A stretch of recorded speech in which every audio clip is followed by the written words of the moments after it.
कन्या सासुराशी जाये, कन्या सासुराशी जाये, परतोनी मागे पाही, तैसे झाले माझ्या जीवा, तैसे झाले माझ्या जीवा, केव्हा भेटसी केशवा, सुकलिया माय बाळ हुरु हुरु पाही, तैसे झाले माझ्या जीवा, केव्हा भेटसी केशवा.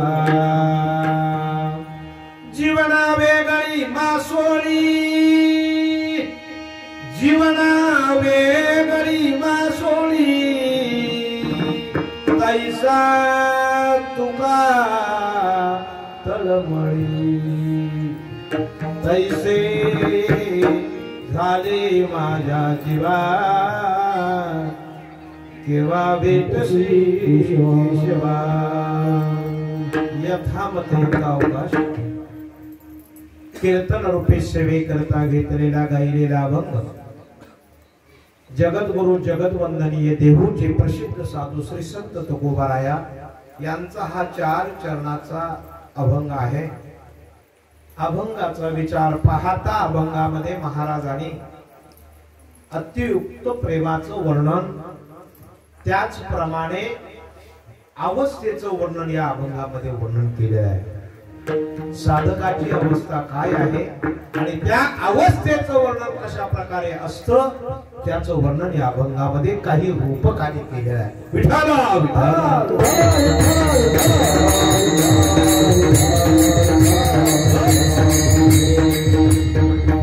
कन्या सासुराशी जाये, याचा अर्थ असा की आपल्या ठिकाणी असणारी अवस्था म्हणजे पहिली लौकिकार्थ रूपाने पाहता कन्येचं रूप करून त्याने सांगितलं कन्या ही सासऱ्यास जाते आणि सासऱ्यास जाताना ती पुन्हा पुन्हा मागे बघते, पुन्हा पुन्हा मागे बघते.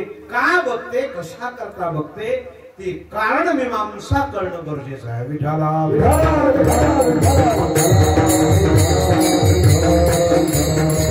ज्या स्वरूपाने ती ज्याची इच्छा करते आहे ते इच्छेचं स्वरूप वेगळं आहे.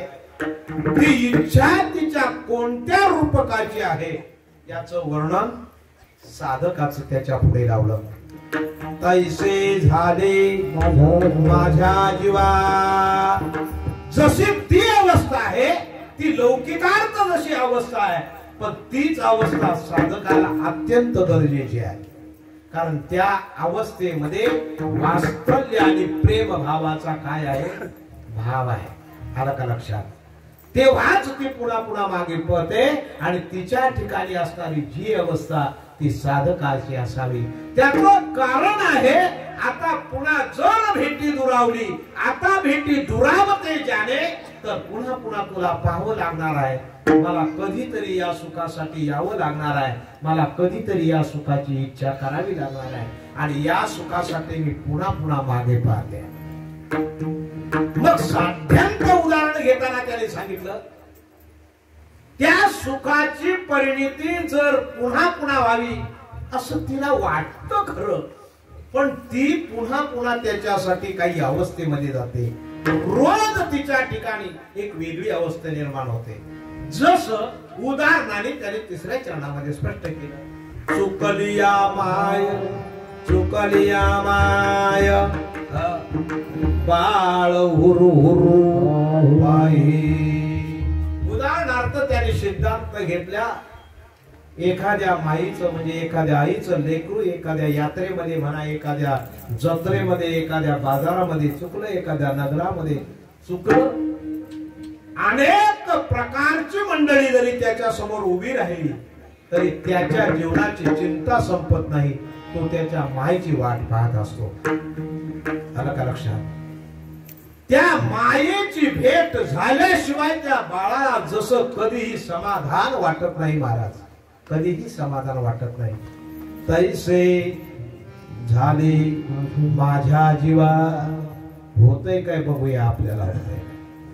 आता म्हणले यात्रा काढली तरी ती पण रद्द झाली. तैसे नाही ना, कमी समजणे वाले पैसा. किंबहुना याचा अर्थ आहे की त्या मायेचं जे असणार वास्तव्य प्रेम आहे ते वास्तव्य प्रेमामुळे या भक्ती सूत्रामध्ये किंवा पंचीकरण सूत्रामध्ये याचं विवरण आलं महाराज. विठाला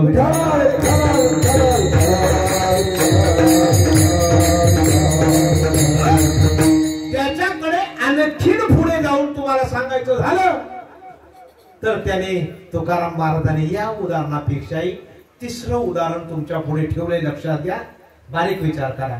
जीवना वेगळी मासोळी, जीवना वेगळी मासोळी, तैसा तुका तळमळी. पाणी आहे पाणी आणि पाण्यामध्ये मासा सोडलेला आहे. केवढा आनंद त्याला. पण त्याला जर त्या पाण्यातनं बाहेर काढला तर त्याची अवस्था काय होते? तळमळण्याशिवाय दुसरी अवस्था काही शिल्लक राहत नाही. प्राण जाऊ पाहे तयाचा, प्राण जाईल पण त्याची तळमळ थांबणार नाही महाराज. तैसे झाले माझ्या जमल ना ही अवस्था साधकाला जर किती पचनी पडेल ते ज्याचं त्यांनी ठरवायला पाहिजे, नाही का? तैसे झाले माझ्या, जाऊ द्या मरू द्या, जाऊ द्या मरू द्या, नाही आज नाही मग बघू, मग नाही केव्हा बघू. ही अवस्था नाही, अवस्थेचं स्वरूप वेगळं आहे महाराज. अवस्था फार मोठ्या वेगळ्या स्वरूपाची आहे आणि ती अभंगामध्ये वर्णन केली. विठाला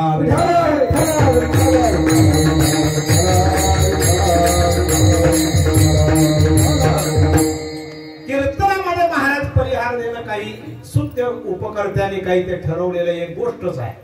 तुकाराम महाराज नव्हते देत पण आता मात्र देतात. हल्ली कीर्तनकार ते दिल्या ते अतिशय ग्राह्य मानतात. का मानतात मला माहिती नाही, पण आम्ही ज्या ज्या वेळेला जी जुनी कीर्तन ऐकली ना त्याच्यात काय नाही. एकदा साहेब आज कार्यक्रम आहे सत्यनारायणची पूजा, एवढं कीर्तन सांगायचं. आणि आता एखाद्या मालका बद्दलच तूप लावून तो कीर्तनकार चांगल्या प्रकारचं, किती चांगला किती वाईट किती काय त्याचं सत्य आहे ते बाजूला आणि त्या सगळ्या असत्याचं बाजूला सगळ्याचं गाठोड कसा बांधून त्याला कीर्तनकार म्हणतात.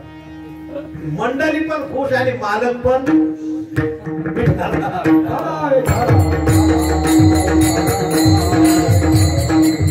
आता परिहार मालकाचा का कीर्तनकाराचा ते तुम्हीच बघून घ्या. कुणाचा परिहार असं ते आपल्याला हे गमतीच्या गोष्टी.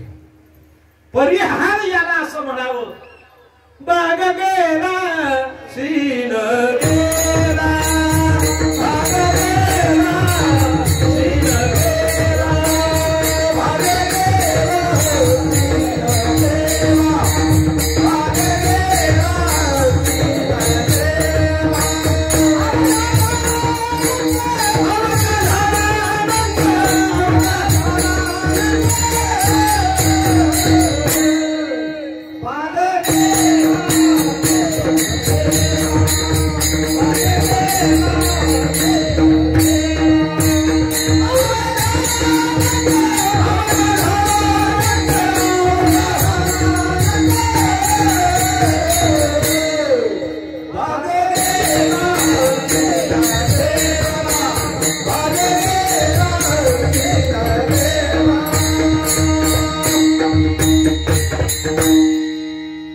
परिहार त्या कोणालाही भाग शीन म्हणजे कष्ट होऊ नये, कोणालाही शीन होऊ नये याचा तो तसा अर्थ आहे.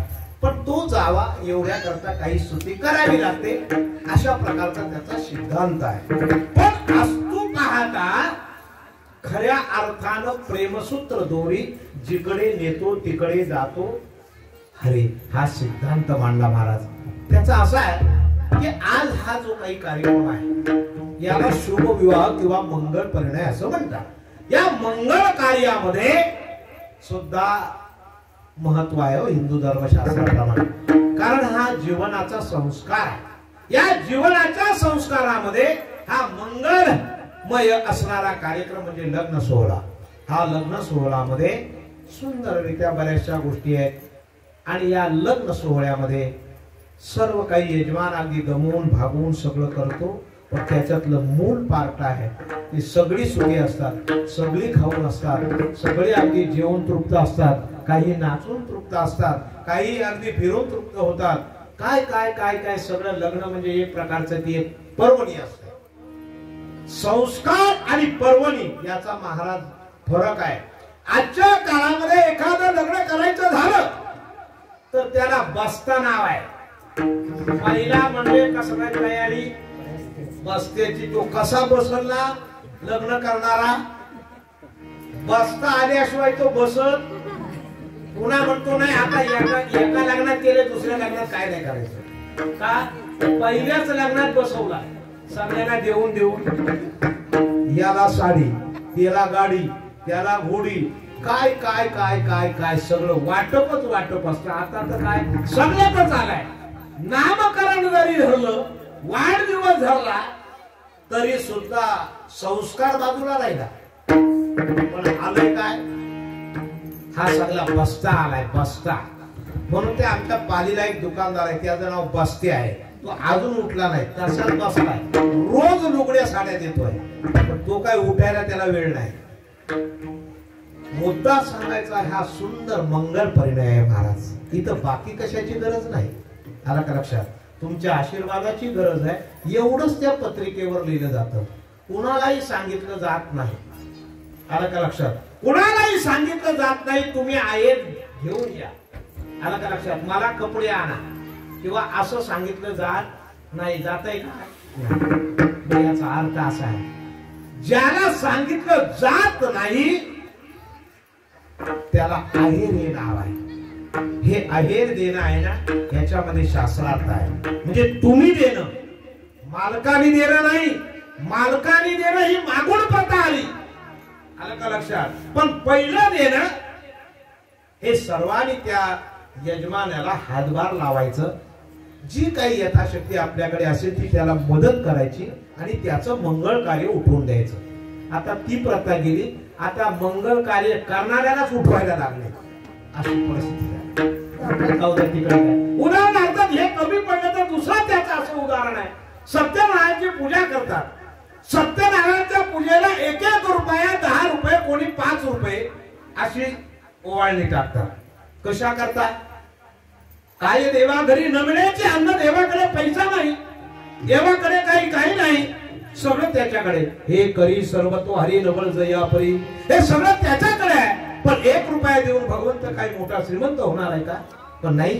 पण आमच्या शास्त्राने, आमच्या धर्माने असं सांगितलं की ते जे कार्य करणार आहे त्या कार्य करणाऱ्याचं पोट त्याच्यावर भरावं म्हणून ती 1-1 रुपया दक्षिणा त्याच्यामध्ये टाकायची आणि त्या योगे त्या असणाऱ्या भिक्षुकाचा संसार चालेल असं त्याचं शास्त्र आहे. म्हणून सत्यनारायणाची पूजा.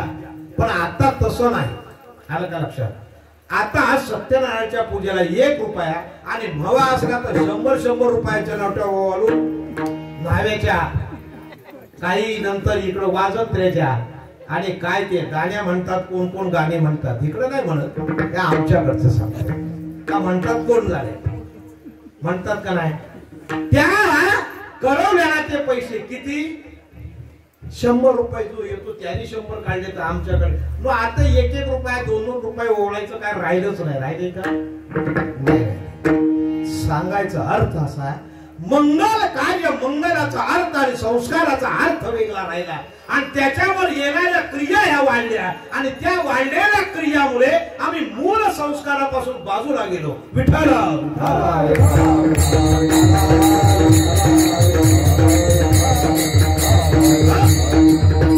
मूळ संस्कार गर्भाधानापासून चालू होतात.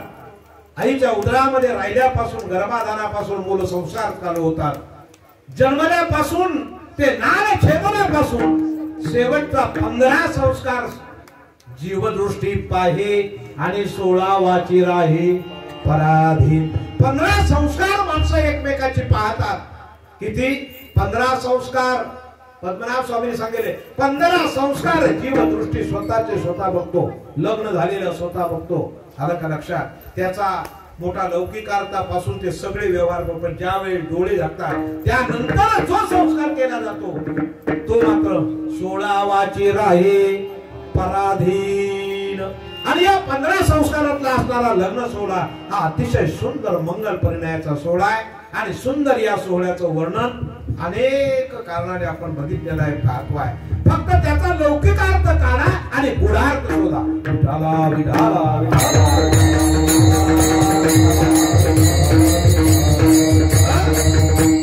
गुढार्थामध्ये जर बघितलं आताची लग्न आणि पूर्वीच्या लग्नामध्ये ही प्रकार आहेत, दोन प्रकार आहेत. आताच्या लग्नातला प्रकार बघितला तर अशी लग्न ही फार क्वचित वेगवेगळ्या अवस्थेने होतात.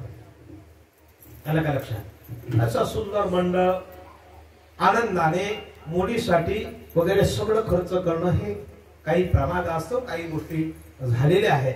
आणि म्हणून हा सोहळा ज्या यजमानाच्या हृदयात असतो, आपल्या मुलीचं कर्तव्य आणि कर्म ज्याच्यावर सामावलेले असतो तो पिता परमपिता आनंदाने ते सगळं सहज करतो. हे खऱ्या अर्थाचं हिंदू धर्माचं कर्तव्य आहे. विठाला विठाला. आणि म्हणून त्या याने आमच्या या 5 तालुक्यामध्ये साधच जर बघितलं तर एक केवळ प्रसन्न व्यक्तिमत्व म्हणजे आमचे घनश्याम महाराज सावळे.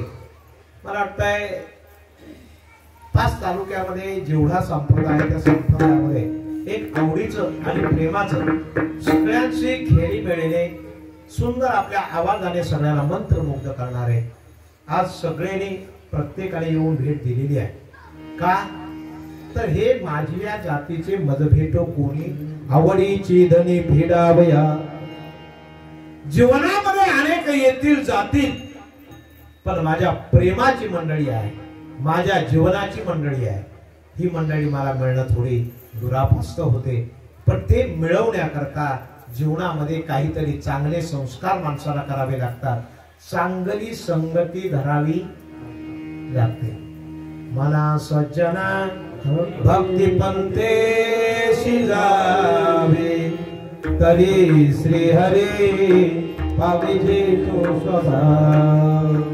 जर चांगली संगत मनुष्याला घडली तर त्याच्या जीवनाचं महाराज सोनं होतं. आणि ज्या दिवशी चांगल्या संगतीचा परिणाम त्याला एक दिवस पाहायला मिळतो आणि त्याला वाटतं जीवनाला आलो बस धन्य झालो. विठाला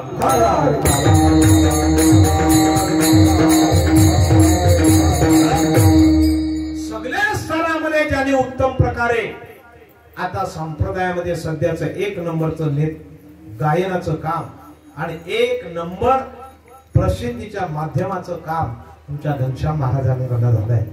आणि करतात सगळे. कोणी जरी किती जरी आला ना तरी त्यांच्याकडे माईक द्या ना, घ्या महाराजांकडे द्या. पहिलं त्यांना महत्व देतात, मान्यता देतात. याचा अर्थ असा आहे महाराज, विद्या हे पुरुषास रूप बनवे की झाकले द्रव्यही. त्यांचं तोंड बघून त्यांचं गावाचं नाव बघून ते कोणीतरी मोठे आहेत म्हणून नाही. विद्या हे पुरुषास रूप बनवे की झाकले द्रव्यही. विद्या विनयेन शोभते. जर तुमच्या आमच्याकडे काही कला असेल, उदाहरणार्थ इथं आजोबा बसलाय आणि तो वाजवणारा त्यांचा नातू बसलाय, कुणाला बाकीच्यांना नाही बसवलं बरं? नाही म्हणजे कोणीतरी बसला, जमेल काय? त्याचं कारण काय? बस हीच संपत्ती. आरोग्य संपदा ही जी संपत्ती आहे, ह्या संपत्तीचं वर्णन फार मोठं आहे महाराज. आणि म्हणून ही संपत्ती कुणालाच्याही प्रारब्धामध्ये नाही. आलं का लक्षात? ही संपत्ती जोडण्याकरता दोन्ही आजोबांना त्यांच्या सगळ्या कुटुंबाला एका लेकरामुळे एवढं सुख, पण अशी सगळी लेकरं झाली तर किती सुख. काय करायचे? न लगे मुक्ती संपदा संत संग सदा. अशा प्रकारच्या या कार्यक्रमाद्वारे आज आपण या ठिकाणी या कार्यक्रमाला जमलेले आहात. हे मुद्दाम सांगण्यासाठी का प्रयत्न केला तर आपल्याला याची थोडीशी कल्पना यावी म्हणून. आणि म्हणून आजचं हे कीर्तन या शुभ दिवशी सत्यनारायणाच्या पूजेच्या निमित्ताने घनश्याम महाराज यांच्या या मंडपामध्ये होत आहे. आणि त्यासाठी सेवेसाठी आपण याच साधक अवस्थेचा अभंग निवडला. विठ्ठल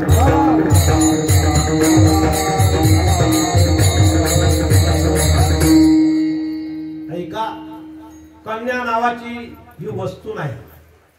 कन्या नावाची वस्तू आहे का हो? नाही. वस्तू जिला म्हणतात त्या वस्तूची किंमत होते. त्या वस्तूची काय होते? किंमत होते. वस्तू हा विषय वेगळा. आणि ज्या रूपाला असं म्हटलेलं आहे हे ईश्वर स्वरूप आहे. देवकुळ सारे वाढवावे जन. देव देवांकडे ज्याची गणना आहे. देव स्वरूप आहे म्हणजे ती वस्तू नाही. देव स्वरूप असणाऱ्या क्रिया नाम कन्या. ही कन्या आपल्या कुळामध्ये जन्माला घेते. आता कन्या ज्या दिवशी जन्माला येते तर कन्या ही दुर्बळ आहे का हो? नाही, दुर्बळ नाही. पण तिला समाजाने काही अंशी दुर्बलता बनवली. आताच्या काळात नाही ते सोडा, पूर्वीच्या काळामध्ये सांगतो. दुर्बल बनण्याचं कारण आहे तर तिच्याही श्रेष्ठ एक पुरुष नावाची क्रिया अगोदरची आहे. आणि पुरुष आहे म्हणून स्त्री आणि पुरुष या जगात बीजोत्पादनाचं हे कार्य आहे. विठाला विठाला.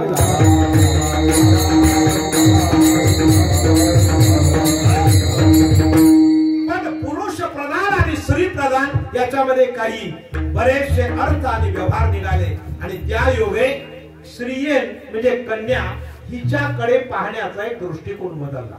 आलं का लक्षात? ते म्हणजे नाही परक्या घरची, ते अमक्याकडचं, ते तमक्याकडचं. ऐका, कन्या आणि पृथ्वी एक आहे. पुत्र आणि अग्नी एक आहे. आत्मा वै पुत्र नामसी. पृथ्वीचं स्वरूप आणि कन्येचं स्वरूप हे एक आहे. क्षमाशील हा गुण कुणाचा आहे? पृथ्वीचा आहे. क्षमाशील हा पृथ्वीचा गुण आहे. पृथ्वीच्या अंगामध्ये क्षमाशील गुण आहे, तसा कन्येच्या अंगामध्ये क्षमाशील गुण असतो. बघा, आता ही कन्या जेव्हा जेव्हा जेव्हा उपवर होते त्या वेळेला तिला असं वाटतं तू मुलगी आहे. लोक असं म्हणतात ही मुलगी आहे, ही काय म्हणले परक्या घरी जाणार, ते असं होणार, ते तसं होणार. मग तिलाही वाटू लागतं खरंच आपण एवढे कमी आहोत का? आपण काय करू शकतो का नाही? ती सगळं करू शकते. पण एखाद्या बापाला माझी मुलगी शिकावी, मोठी व्हावी. पूर्वीच्या काळातलं सोडा, पूर्वीच्या काळामध्ये एक वेगळी प्रथा होती. पण ज्या दिवशी ह्या कन्येला शास्त्रानेही तसंच वर्णन ठेवलाय की वेळ आपली जमिनीमध्ये उगवलेली वेळ हिला सुद्धा आधार लागतो. वेळेला आधार लागतो तेव्हा ती वर जाते. ती जर जमिनीवर सोडली ना, कितीही उंच झाड असू द्या त्याच्या ती वर जाईल. वेळ पण कशामुळे? कुणामुळे? कुठल्या तरी आधारामुळे. म्हणून भगवंताने स्त्री आणि पुरुष ही दोन युगमे तयार केली. स्त्री आणि पुरुष. स्त्री आणि पुरुष निर्माण झाल्यानंतर यांच्या योगे याने जसं म्हटलंय सीतामाईच्या याच्याप्रमाणे ये पावशे ये पाव. अच्छा, समीकरण तुम्ही जुळून घ्या. ह्याच्यामुळे दोन्ही एक आहे, समान आहेत. आता काही आहे का? त्या वेळीने त्या कन्येचा असा काही निर्धार आहे, म्हणजे स्त्री जीवनाचा असा निर्धार आहे की तिने बाळपणे आई वडिलांच्या कुटुंबामध्ये जन्म झाल्यापासून वयाची, आता वयाचा विचार आलाय थोडाफार. पूर्वीच्या काळाचा आणखी विचार वेगळा होता. ज्या दिवशी ऋतुस्नांत एकदा स्त्री झाली का मग तिचं लग्न करायचं. मग वय वर्ष 8, वय वर्ष 10 झाली, वय वर्ष 14 झाली, वय वर्ष आता मायबाप सरकारने 18 केली. आणि त्याच्या पुढे आता पुढे आणखी किती वाढवी? त्याच्या पुढे 18 वर्षाच्या अगोदर ती आता आपला धरली जाते. पण पूर्वीच्या काळामध्ये 8 वर्षापासून विवाह व्हायचा. फार जुना काळ आहे, त्याला आपल्याला वेगळं जायचं नाही. नंतर 10, 12. पण त्या काळामध्ये त्या मुलीने काय करते? ती आई वडिलांच्या ताब्यात राहते आणि आई वडील जसे सांगतात तसं ती ऐकते. तिच्या आज्ञेप्रमाणे राहते. तिला कन्या असं म्हणतात. ही कन्या आई वडिलांकडे असताना ती बापाच्या आज्ञेमध्ये राहते. बाप जसा सांगल तसा वागते. आणि मग एक दिवस हिंदू धर्मशास्त्राप्रमाणे विवाह करणं गरजेचं आहे. सृष्टो उत्पादन कारकः, याचा अर्थ तुम्ही समजून घ्या. आणि एवढ्या करता हिला वर पाहिजे, एवढ्या करता वर संतोषण झाल्यानंतर आलं का लक्षात, तिची ती क्रिया चालू होते. त्यावेळेस ज्या वेळेस विवाह सोहळा होतो तेव्हा तिने काय करायचं माहितीये काय? आता बघा, आई वडिलांवर असणारं प्रेम, आई वडिलांची असणारी आज्ञा आणि आई वडिलांचं असणारं सगळं जेवढं जेवढं काही संस्कार ते जोडले कुणाकडं? जावाई शिरके. कन्यादान करताना आई वडिलांच्या डोळ्यात अश्रू येतं. आम्ही आता ते बघतो, आम्ही इकडे सांगतोय असं करा, ती रडत बसते. कशाला रडून काय?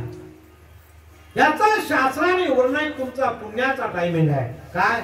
समुद्र वलियांकित पृथ्वीचे दान करिता समान नये का?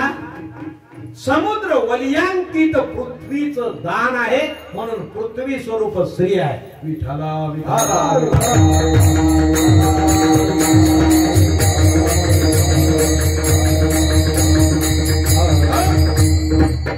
कन्यादान करताना म्हणतात आजपर्यंत आम्ही पोचली, आजपर्यंत आम्ही पाळली, लहानाची मोठी केली, योग्य शिक्षण दिलं, शिकवलं आणि आज आम्ही या देव ब्राह्मण आणि अग्नीच्या साक्षीने आम्ही तुमच्या हवाली करत आहोत. याचा स्वीकार करा, उत्तम प्रकारे पालन पोषण करा.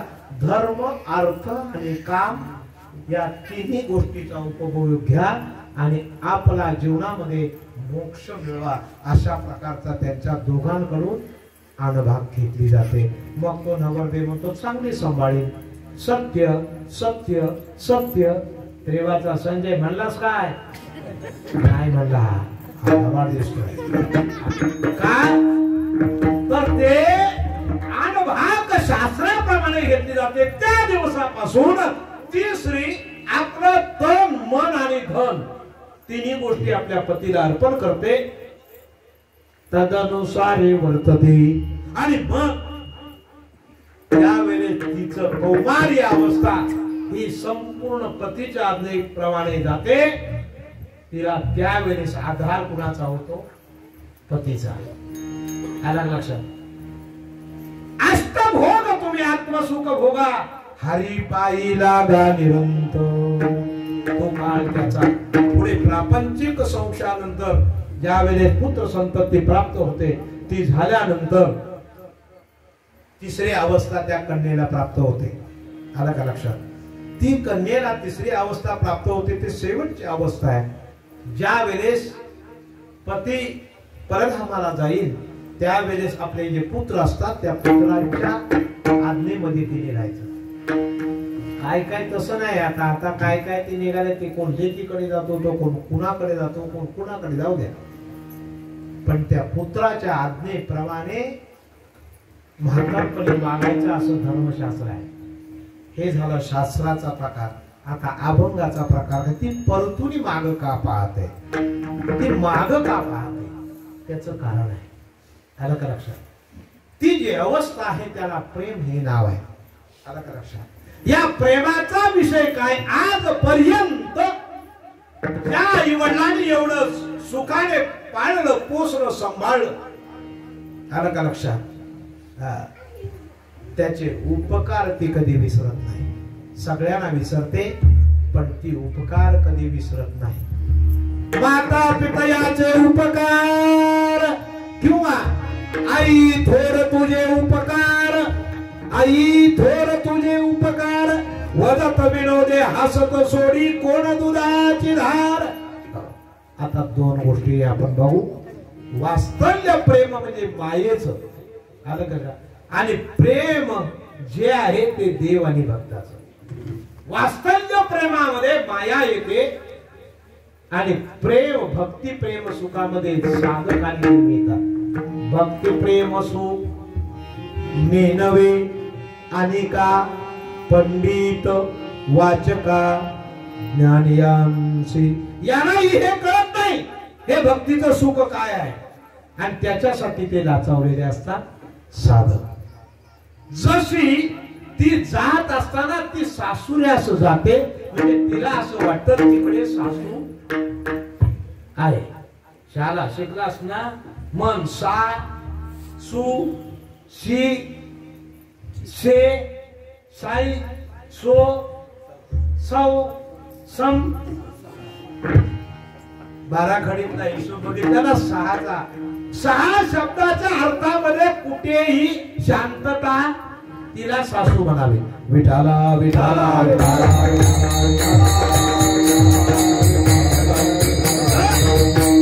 मग आता ही काय करीन, ही कशी आहे, ही कशी मला सांभाळीन, कशी नांदवीन, पुढे माझं काय होईल हे तिला अगोदर तिचं दुःख कळतं. नाही कळलं जन्माला आलात ना हाच जीवाचा संबंध मला सांगितला. कुठं चाललोय मी, सासुरास चाललोय, सासऱ्यास चाललोय. सासऱ्यात चालला ना आतापर्यंत आनंदाने स्वेच्छेने समाधानाने जीवनामध्ये माहेरामध्ये खेळलो बागडलो फिरलो आणि आता सासुऱ्यात चाललोय. तिच्या डोळ्यात अश्रू राहत नाही, सारखे ओघळतात. का? त्याचं कारण आहे की आतापर्यंत आम्ही जीवन जगलो ते सुखाने जगलो, याच्या पुढे काय होईल. आता ऐका 2 प्रकार. या प्रकारामध्ये साधक त्याचं माहेर कुठलं आणि हिचं माहेर कुठलं. लौकिक अर्थ आणि गूढार्थ बघा. लौकिक अर्थ हिचं माहेर हे आई वडील आहे आणि तुमचं माहेर सासुरवासा भीतो जीवा ओढे तुझ्या पाशी, ओढे तुझ्या पाशी. आता माझ्या विषयी लज्जा राखे आबोधे, आता माझ्या विषयी लज्जा राखे आबोधे.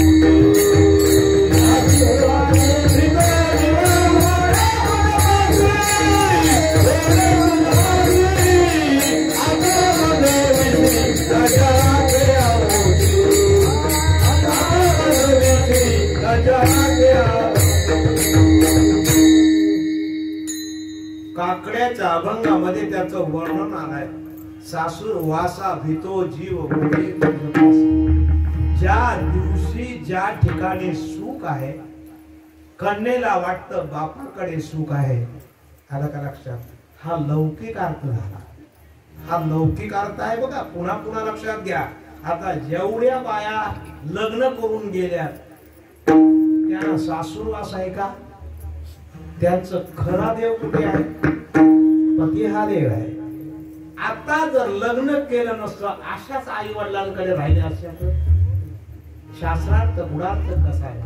पण आम्ही त्या मायेच्या वास्तव्याच्या पोटी आई वडिलांचं माहेर मानतो बघा. पण जो रक्षण करता जन्मापर्यंत शेवट आहे तो पांडुरंग परमात्मा नाम पती पण आहे आणि पांडुरंग परमात्मा. आता कुणाचं पंढरपूर झालंय? पंढरपुरामध्ये कोण कोण आहे? पंढरी माझे माहेर साजनी ओविया कांडणी गहू किती राई रकुमाई सत्यभामा माता पांडुरंग पिता माहीर. कोण कोण आहेत पंढरपुरामध्ये? राई रकुमाई सत्यभामा माता पांडुरंग पिता माहीर. त्याला जनाबाईने माहेर म्हणलं. जनाबाईची कथा तुम्हाला माहिती आहे ना? नवस केला, नवस देवा काहीतरी होऊ दे पोटी. एक कन्या झाली. ते म्हणले नवस असा केला कन्या झाली ना म्हणजे काय होईल ना ते तुझ्या दरबारात सोडलं. आणि ते सोडलेलं.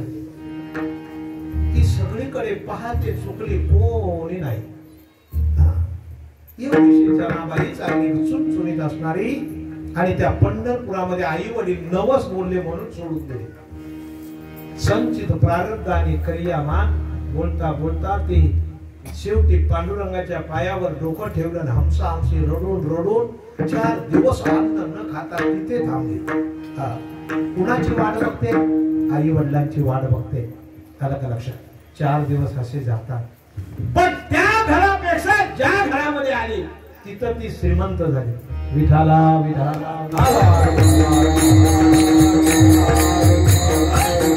म्हणून संसाराला उलटा वृक्ष म्हटलेला आहे. ये मृत्यू लोकीचे ऊपर आटे. आलं का लक्षात? म्हणून एक जन्मला शाऊचटे म्हणून धडधडून वैलागी ये भक्तीची या वाटेला तरीच पावशी अवेंगणी म्हणजे अरे ज्याला आपण या संसारातल्या क्रिया उलट्या असतात आता क्रिया ऐका माहेर त्याला म्हटलेला आहे जो परमपिता पांडुरंग आहे देहा जीवाने देवाकडे जावं हे त्याचं माहेर आहे जीवाने देवाकडे जावं हे त्याचं काय आहे माहेर आहे देवापासून जीव जीवदशेला यावं हे काय आहे त्याचं सासर आहे क्रिया ऐका संसारामध्ये जीव जन्माला आला संसाराचा गोड वाटू लागला तर त्या जीवाला तो सासूरवास आहे पण त्याच संसारामध्ये कधी मंदिरात जातोय सकाळी उठावं मंदिरामध्ये जावं लक्ष्मीनारायणाला दर्शन करावं असा जो जीव एकदा कधी आंघोळी करून जातोय ऐसे झाले माझ्या जीवा केव्हा भेटसे ही हुरहुर ही अवस्था आहे हे खऱ्या अर्थाचं प्रेम आहे ते वास्तल्य मायेचं प्रेम या कन्येच्या रूपकाने अभंगाच्या पहिल्या चरणामध्ये मांडलं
कारण भक्ताच्या ठिकाणी प्रेम ही अवस्था जर नसेल तर तो माग बघणारच नाही पुढे चालणार आता त्याचं शेवटचं टोक सांगतो तुम्हाला कोण पुढे चालणार तो नवल अहंकाराची गोठी विशेषे न लगे अज्ञानाच्या पाठी सज्ञानाच्या झोंबे कंठी नाना संकटी नाचवी अशा प्रकारची क्रिया ज्या ठिकाणी संभवते तो देवाकडे पाहणार नाही मग ऐका पंडित योगी ज्ञानी आणि अशी जी आली हो का पंडित शहाणा यांना देवाची गरज नाही त्यांना फक्त त्याच्या शिकलेल्या त्यांच्या विद्वत्तेचा काय असतो गर्व असतो भक्ती काय आणि एखादा साधा आपला वारकरी साधा टाळकरी धावत धावत येतो आणि टाइम झाला,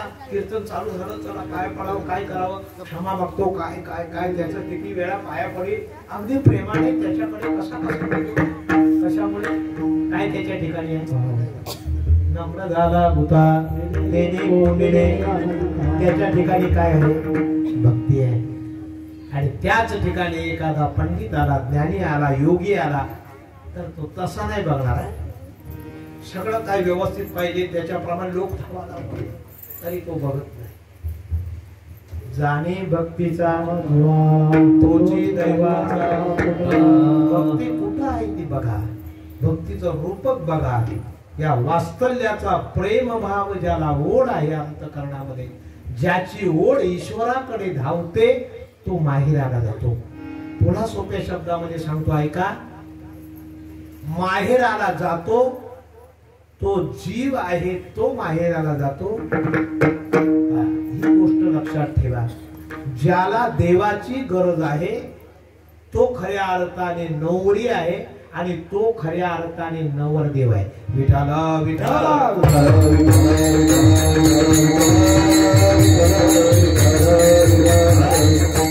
मग हे लग्न जेव्हा ओम तत्सदिती, अभंग बघून घ्या, ओम तत्सदिती ते लग्न झाले परिणिती. ज्या वेळी जीवा शिवाची जडली समाधी, तुटला प्रपंच विठला समाधी, शुद्ध स्वरे गर्जती वेदचारी, तुझ बिन शंभो. ज्या दिवशी अशा प्रकारचं लग्न लागेल, कुणाचं? जीवाचं आणि शिवाचं. ज्या दिवशी जीवाचं आणि शिवाचं लग्न लागेल त्या दिवशी त्याच्यातून बोधपुत्र निर्माण झाला. जेव्हा काय बोध निर्माण, आणि एकदा का बोध झाला ना का बोध पुत्र निर्माण झाला का ज्ञानाची प्राप्ती, ते ज्ञान पेगा बळवे. ते ज्ञान जे असेल ते ज्ञान कसलं असेल, आधी जरी मनी आधी तरी संताया भरावे. बस तो असाच करेल बस. तर त्याच्याकडे खूप आहे, पण तो कसा असेल? नम्र झाला त्या सुखाची जे वाट पाहतात ते ज्ञानी नाही, ते योगी नाही. जे वाट पाहतात तो एक भक्त. नाम असणाऱ्या जीवाची अवस्था तशी सुखाकडे धावते, तशी भक्ताची अवस्था देवाकडे धावावी, देवाकडे पाहावी, देवाकडे राहावी आणि देवाकडे जावी. तुम्ही जाणार पण देवाकडे का यमाकडे हे माहित नाही. जाणारच पण कुठे हे माहित नाही, कुणाकडे जाणार, काय अवस्था आहे. मग ते आताच तुम्ही जर दररोज गेलात तर तो निमित्त शेवटच्या वेळेला सुद्धा देवाकडे जा. तो का पंढरीला गेला नाही आला परतोनी, तुका पंढरीला गेला. तुकाराम महाराज नित्य पंढरपूरला जात होते. तैसे झाले माझ्या जीवा, अभंगाचं दुसरं चरण. तैसे झाले माझ्या जीवा, तैसे झाले माझ्या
ही अवस्था जेव्हा खऱ्या अर्थाने साधकाला आणि भक्ताला प्राप्त होईल ना, तेव्हा खऱ्या अर्थानं तो माहेराला जातो.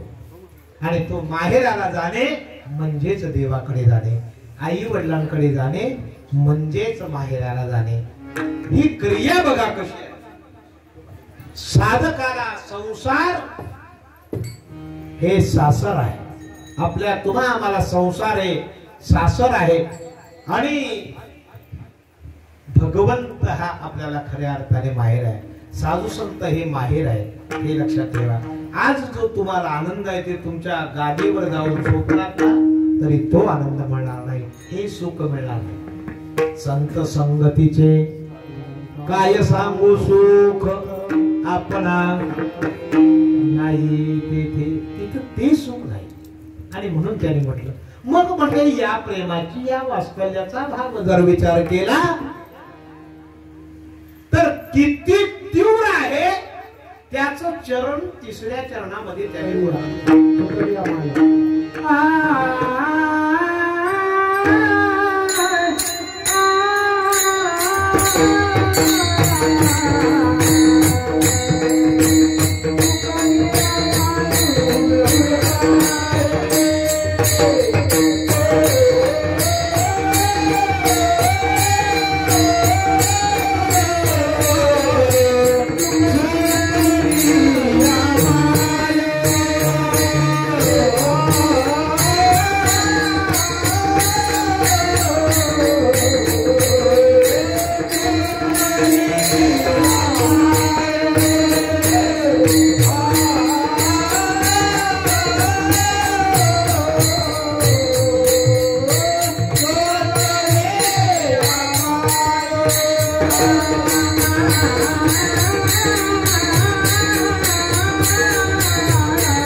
समजलं ना तुम्हाला? नाही समजलं असेल तर बघा.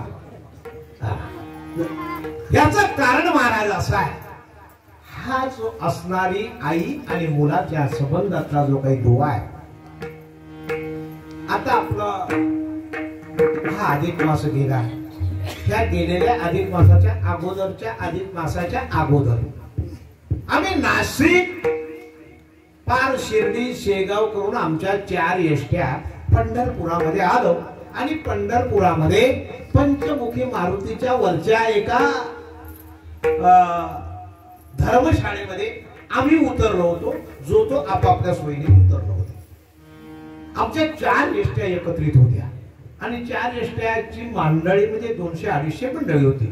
आता याच्यामध्ये आमच्या गावातलं एक महिला होती, तिला नवऱ्या आणि ती त्याचं विभक्तपणा झाला होता. ती बरेच काळ आमच्या गावात आहे, आताही आहे. ती आमच्या यातेत समाविष्ट होती. समाविष्ट असल्यामुळे तिला काही मुलगा नाही, मुली आहेत आणि ती पतीपासून दूर वेगळी राहते. वेगळी राहते असल्यामुळे प्रसंग असा घडला महाराज. हा आमच्या आपल्या पंढरपुरामध्ये आपल्या अधिक मासाच्या यात्रेतला प्रसंग आहे का. हा सत्य प्रसंग आहे, आपल्या बरेच लोकांच्या लक्षात असेल. आणि त्या ठिकाणी एक दिवस एका सैनिक म्हणजे देश सेवेमध्ये असणाऱ्या एका मिलिटरीमॅनची सासू तिच्या नातवाला घेऊन ती पंढरपुरामध्ये आली होती. ती पंढरपुरामध्ये आल्यानंतर ती म्हातारी, आपल्याच्या लोकांना भीती वाटते आपल्या लोकांना, पण तिकडं सवय पोरा वाळा घेऊन पण जातात. त्या म्हाताऱ्या पण धारिष्ठ पण असतात तशा. आणि ती म्हातारी म्हणली, बाळा इथे बस. एक ते फक्त 5 वर्षाचं सुद्धा मूल नाही, 3 ते 4 वर्षाचं मूल असं लहान आहे. आणि ते मूल त्या वाळवंटामध्ये त्या कपड्याजवळ बसवलं आणि ती म्हातारी आपलं वस्त्र अंगावर घेऊन त्या चंद्रभागेच्या स्नानामध्ये, गर्दी अफाट आहे आणि त्या अफाट गर्दीमध्ये ते लहान मूल बघा, त्याच्यामध्ये ती स्नानाला गेली. तिने एक डुबकी घेतली आणि तेवढ्या काळामध्ये त्या बाळाला ते काही कळलं नाही. ते बाळ लगेच गर्दी असल्यामुळे आई कुठे गेली म्हणून पाण्यासाठी त्यांनी नजर फिरवली. समोर नाही, ती पाण्यामध्ये ती बाळाकडे बघते, पण पाण्यात डुबकी मारलेल्या वेळात ते बाळ सटकल्यानंतर त्याला आई दिसत नाही. ते वेडे झाले आणि रस्ता फुटेल तिकडे फिरायला लागले. अंगावर ओले वस्त्र घेऊन कपड्याजवळ आलेली म्हातारी बघते, माझं बाळ कुठे आहे, नातू कुठे आहे, माझा नातू गेला कुठे. अंगावर ओलं वस्त्र आहे, तशाच प्रकारचं वस्त्र परिधान अंगावर कसं मसं घातलं. पोराचं पोर गेलं तरी चालेल, पण लेकीचं पोर काय त्याला काय होऊन दे. तुम्ही समजा, तुमच्या जर मुलीचा मूल घरी आलं तर त्या घरच्या पोराला ती म्हातारी ती माणसा मारते. हे गावात तुला काही कळत नाही. कुणाचं सोन्यासारखं पोर, कुणाचं लेकीचं. आणि पोरग्याचं झालं तर ह्या आमच्या बैलाला काही कळत नव्हतं, त्या पोराला लई असं करून ठेवलाय, लाडवून ठेवलाय, मला काय म्हणा. आता लेकीचं मूल म्हणजे सोनं ना. आता लेकीचं मूल सोनं म्हणून ते बघितल्याबरोबर ध्यान झाले. म्हातारी धाव मोकळू लागली, पण ते मूल एका बाजूला गेलं आणि ती म्हातारी सगळ्या पंढरपुरामध्ये शोधू लागली. ती म्हातारी भयान झाली, रडू लागली, केस ओढू लागली, अंगावर कपडे आहे का सैरा वैरा पडू लागली, पण बाळ भेटायला तयार नाही. बाळ गेलं ते नेमकं आम्ही जिथे राहत होतो ना तिथं त्याच्याही अंगावर वस्त्र नाही, कपडा नाही, अगदी नागडं बाळ. आणि ते नागडं बाळ जेव्हा आम्ही राहत होतो त्या धर्मशाळेजवळ आलं आणि आल्यानंतर त्या धर्मशाळेच्या पायरीवर ते पण घायल झालं होतं. अतिशय सीन झालेला होता त्या बाळाला. माय दिसत नाही म्हणून रडत होते. डोळ्यावरचे अश्रू ओघळून ओघळून ओघळून तोंड काळं भीन झालं होतं. अतिशय शिनलेलं होतं, अतिशय दमलेलं बाळ. आणि ते बाळ जेव्हा त्या पायरीवर आलं आणि आतमध्ये आम्ही सगळे बसलेलो आहे, हसतोय, खेळतोय, सगळी मजा करतोय, काय अभंग म्हणतोय, काय सुंदर प्रकारे चर्चा चाललेली आहे. आणि बाहेर ती नेमकी कर्म धर्म संयोगाने आमच्या गावातली ती महिला ती बाहेर आली आणि पाहते कुणाचं तरी बाळ आहे. पण ती जाताना बघितलं कुणाचं तरी असेल, पण पुन्हा बाजारात ना आली तरी तिथंच आहे. तेव्हा तिच्या लक्षात आलं हे बाळ कुणाचं तरी चुकलं आहे. तिला कळवायला आला. तिने त्या बाळाला कोणाचा रे, त्याला काय सांगता येत काय नाही. मग तिने काय केलं, त्या बाळाला उचललं, पाण्याने धुतलं, अंग माखलेलं आहे. अंग माखलेल्या अवस्थेमध्ये पुसलं, बाजारात ना नवीन कपडे आणली, ती त्याच्या अंगावर घातली महाराज. आणि अंगावर घातल्यानंतर त्या बाळाला थोडं खायला दिलं, आईचं प्रेम दिलं, वात्सल्य भाव दिला. मग त्या बाळाला सुद्धा बरं वाटलं. मग तो तिच्यावर राहिला. पण तो काय म्हणत होता, माझी आई कुठे आहे, माझी आई कुठे आहे, माझी आई. एक दिवस संपूर्ण सगळ्या पंढरपुरामध्ये सगळ्यांच्या पोलिसांच्या पोलीस चौकीमध्ये चालू होतं, असं मूल चुकलेलं आहे. कुणाला आता आम्हाला इकडं कोपऱ्यात कोण सांगतंय, आणि कर्म धर्म संयोगाने कोणीतरी ती वार्ता आमच्या मध्ये ऐकली आणि धावत धावत आले. म्हणजे बापा असं हिने जे मूल घेतलंय ना ते तिकडं ओरडतायत म्हटले. का ओरडतायत म्हटले, तिकडे ते ओरडतायत. आणि निदान पोलिसांनी बघितलं. आता ही म्हणू लागली, काय पवार सुंदर, मला पण पांडुरंगाने हे दिलाय, मी चांगला सांभाळीन. सगळ्यांना म्हणत होते चांगला सांभाळीन, मोठा करीन, माझं नाव पांडुरंगाने दिलाय, पांडुरंगाने दिलाय. तिला केवढा आनंद, त्याला काय काय खायला देते, काय काय करते. पण बाल काही राहीना. बाल कुठं म्हणत होता, माझी आई कुठं आहे, माझी आजी कुठं आहे, माझी आजी कुठं आहे, माझी आजी कुठं आहे. तिच्याकडे सुकलिया माय. दुसरा दिवस झाला, आम्हाला निघायची तयारी झाली. ते म्हणले मी बाल नाही देणार आता. हे म्हणले शेवटी आम्हाला निखराचा निर्णय, हे म्हणले जमणार नाही. आणि जर आपल्या गाडीमध्ये चुकलेलं बाळ नेलं आणि मागून कोणाला सांगितलं की हे बाळ इकडे या गाडीमध्ये चोरून नेलंय आणि पोलीस आले तर तुझ्यामुळे आम्हाला सगळ्यांना जावं लागेल. कसं तरी तिच्याकडून ते सोडवलं आणि त्या पोलीस चौकीमध्ये म्हातारी बसली होती, तिथं आम्ही घेऊन गेलो. आणि घेतल्या बरोबर दोघांचा स्वर एकदाच. कोणाचा, त्या मातेचा, त्या आजीचा आणि त्या इकडं सुंदर सजवला होता, त्याला चांगलं खायला दिलं होतं. सुकलिया माय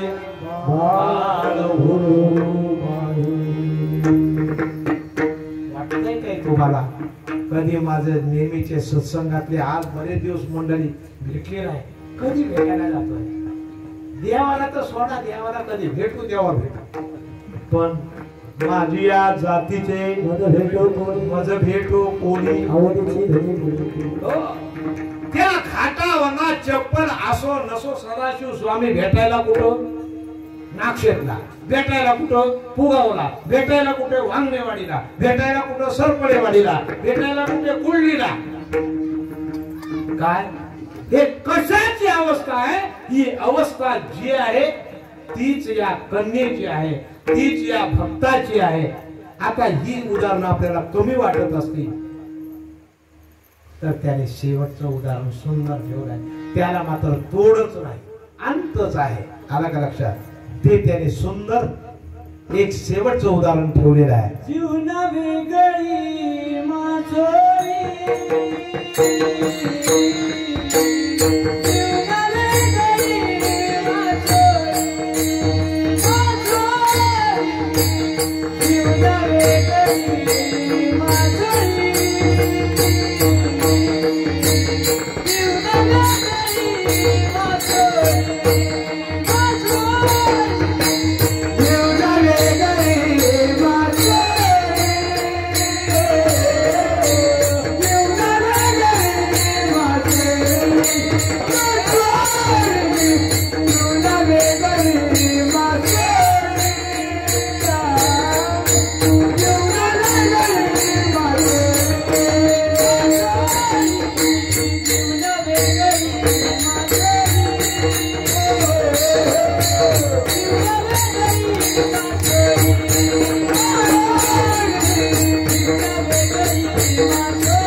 पंढरनाथ भगवान की जय, अरुण नरेश महाराज की जय। गोपाल घुमाई, गोपाल घुमाई, गोपाल घुमाई, गोपाल घुमाई,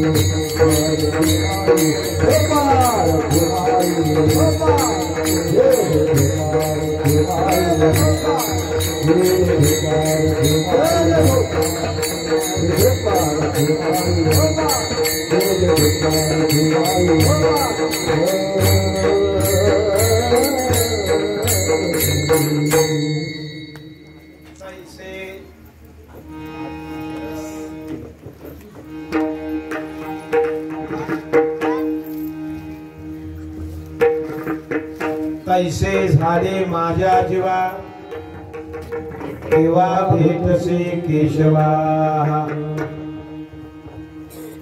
ते म्हणले पाण्यापेक्षा तूप चांगला आहे, तूप हे पाण्यासारखंच सार आहे, म्हणून मासे काढून तुपामध्ये टाकले तर त्याला जसं सुख नाही ते त्याचं मरण आहे।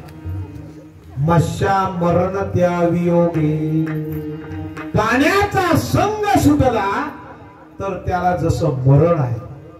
ज्या दिवशी जीवाचा आणि देवाचा संबंध तुटला त्या दिवशी जीव हा दुःखाला प्राप्त होतो, हे लक्षात ठेवा।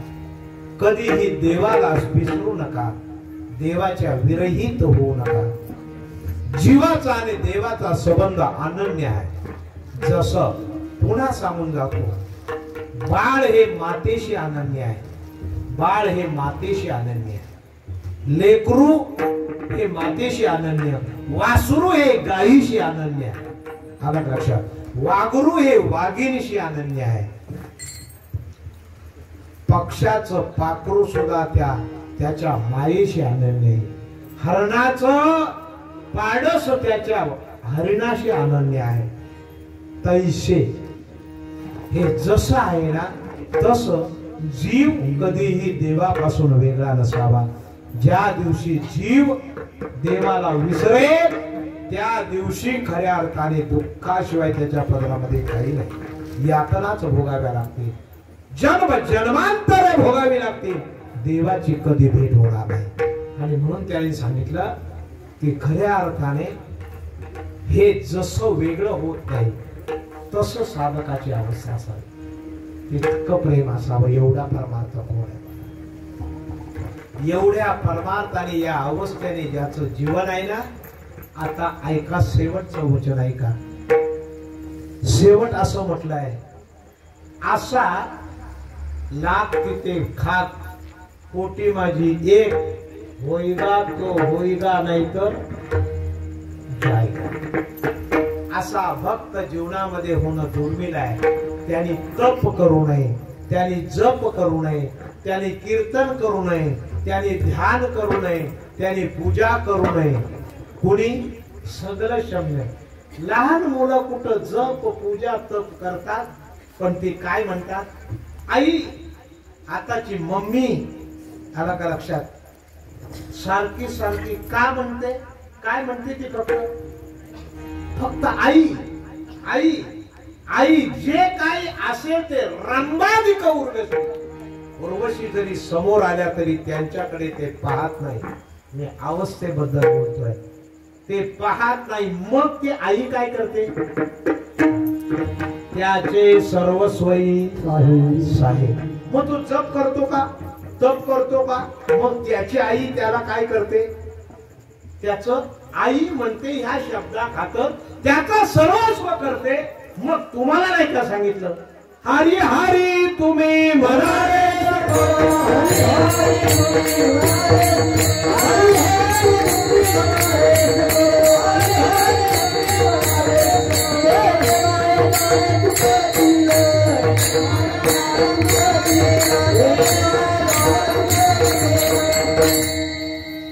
चारी वाचा तुम्ही हरी बोला।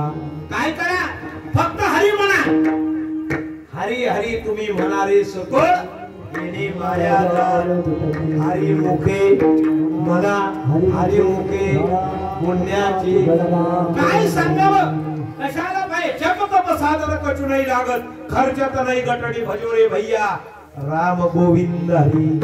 म्हणून नाम घ्यावे का? अरे नाम घ्यावं, नाम घ्यावं, नाम विठोबाला व्हावं, नाम बोला, हरी बोला, हरी बोला.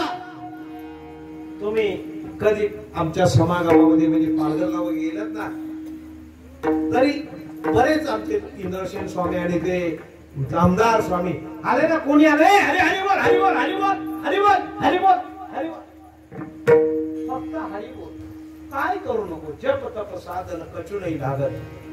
तेवढा प्रेम भाव जपलास ना, त्याचे सर्वस्वही काय करण्याची गरज नाही. पण हरी न म्हणता जर त्याने यज्ञ यागातिक कर्म केलं तरी ज्ञानेश्वर महाराज म्हणतात योग याग वायाची उपाधी. आणि म्हणून प्रेम वात्सल्याचा भाव ज्याच्या नामामध्ये आहे, ज्याच्या तो प्रेम भाव म्हणजे नाम आहे. आणि ते नाम कुठल्याही प्रकारची विकारात्मक विषयात्मक क्रिया न करता जर ईश्वराचं चिंतन केलं तर त्यांनी म्हटलं तुमच्या संचिताचा क्रियामानाचा तुमच्या प्रारब्धाचा सगळा भार सगळा नाश मी एका जनार्दनी भोग हरे कृपेचा नाश तैसे झाले माझ्या जीवा. केव्हा भेटची ही अवस्था आहे, ही अवस्था उपभोगली तर त्याला भक्त म्हणावं. महाराज असा आहे अभंगाचा सुंदर असाच आहे असं नाही, पण सुंदर प्रकारे आपल्याला जमेल तेवढा इथे मांडण्याचा प्रयत्न केला. अभंग फार मोठ्या फळामुखीचा आहे. कन्या सासुराशी जाई परतो निमागी पायी तैसे झाले माझ्या जीवा केव्हा भेटशी केशवा. सुकलिया माय बाळ पायी तैसे झाले माझ्या जीवा केव्हा भेटशी केशवा. ज्ञानेश्वर